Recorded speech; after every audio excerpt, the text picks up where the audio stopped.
Hey, what's up everybody? Andrew from Fantasy here, and it's time to look at some 2017 breakouts and decide if it was a real or a fluke. Now, I'm not counting rookies, I'm counting guys that have been in the major leagues for longer than 1 year.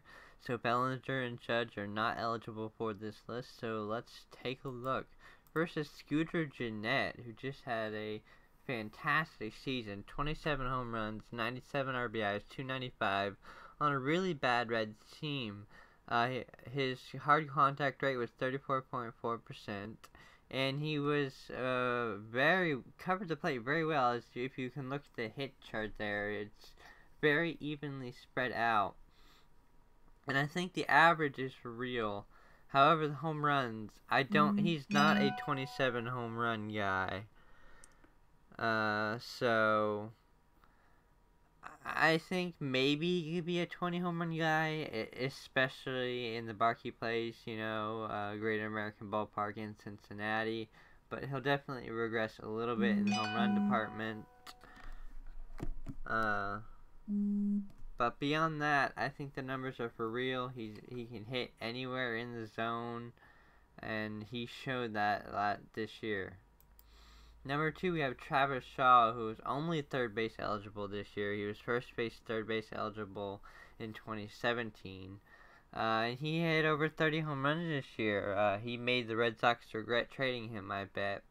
He has 34 doubles 2 years in a row now. He actually stole 10 bases without being caught.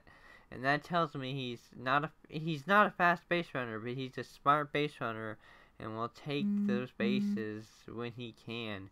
He had 37.1% hard contact rate, and his hits were mostly middle in, as you can see on the hit chart. A lot of middle in hits, but he did cover the bottom half and the middle of the plate pretty well.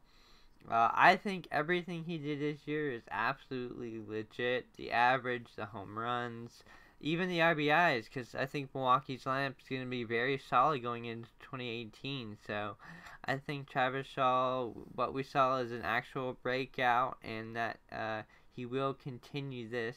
He might not get better. This might be as good as it gets, but I think these numbers are for real for Shaw. Number 3, we got Michael A. Taylor for the Washington Nationals, and he almost had a 2020 season. He would have if he had played more games. Very interesting. His first half, he played 70 games. He had 12 homers, 10 stolen bases. In the second half, he only played 45 games, but had 7 homers and 7 stolen bases. So he was showing that power, showing that steal threat throughout both halves.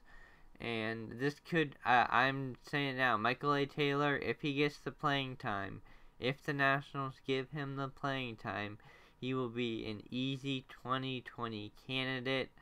I'd love to have this guy on a lot of my fantasy teams. He's finally breaking out after a couple years of mediocrity, and I'm looking forward to his 2018 season. Number 4, we have Marwin Gonzalez, who is eligible everywhere but catcher for your fantasy leagues, and he had a career year. He had 23 home runs. He led the Astros with 90 RBIs, 8 stolen bases, and 303 average. His hard contact rate was pretty low at 30.2%, and he only hit 7 home runs in the second half. His previous career high was 13 home runs. So I don't think the power is legit at all, even with the Crawford boxes in the Houston Stadium. He's a career 268 hitter, so I don't think the average is for real either. I think Marwin Gonzalez will regress to the mean. That doesn't mean he won't be fantasy relevant. If you're eligible at that many positions, you're going to be fantasy relevant. But he's definitely not going to be. This is probably his career year in 2017.